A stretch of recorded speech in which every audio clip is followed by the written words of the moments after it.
So next important chapter is storage classes. What is storage classes? Storage classes tells about the variable, scope, visibility, lifetime. So how that variable will be?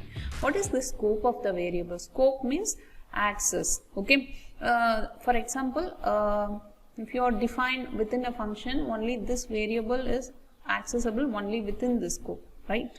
So if I am Corona, my scope is only inside the house, right? So that is called scope of the variable. Okay. And then visibility. Visibility means if this variable value is accessible in the outside of the class, that is called as a visibility. And lifetime, how long I can able to access the variable A. Okay. So these three things are indicated by the storage classes. If I am using auto, so auto is the default storage class for all the variable. Auto is the default storage class for all the variable. If you are declaring just int a, you can able to access within this. If you are declaring int a or auto int a, both are same.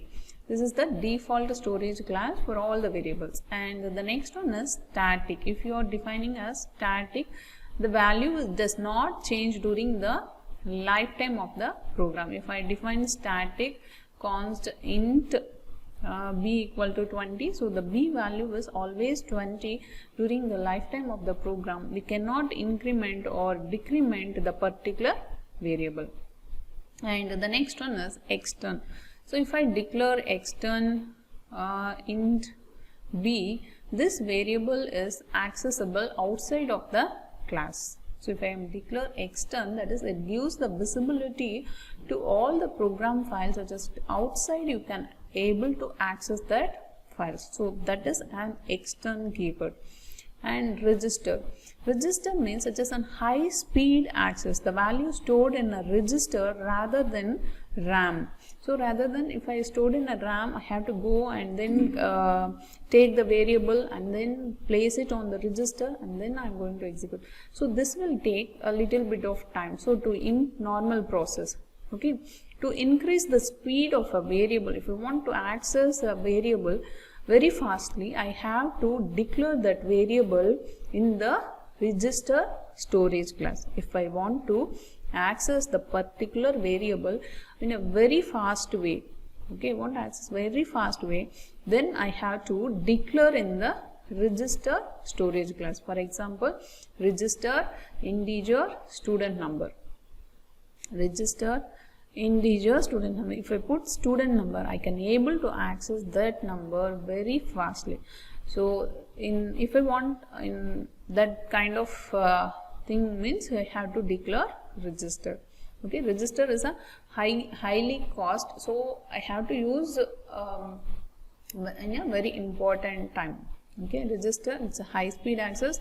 The value stored in register is accessed very fastly rather than RAM.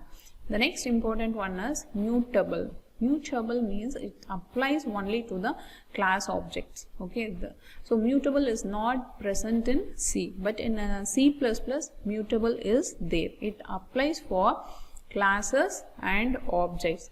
That is, the mutual member, this I will explain in the upcoming videos, that is about the classes and objects and how this can be modified by a constant member function. It applies only to the class objects. That is, a mutable member can be modified by a constant member function. So mutable means now you just remember that is able to modify. Mutable, if you are declaring that object as mutable, that is able to modified by a constant member function. So these are all the available storage class in C++.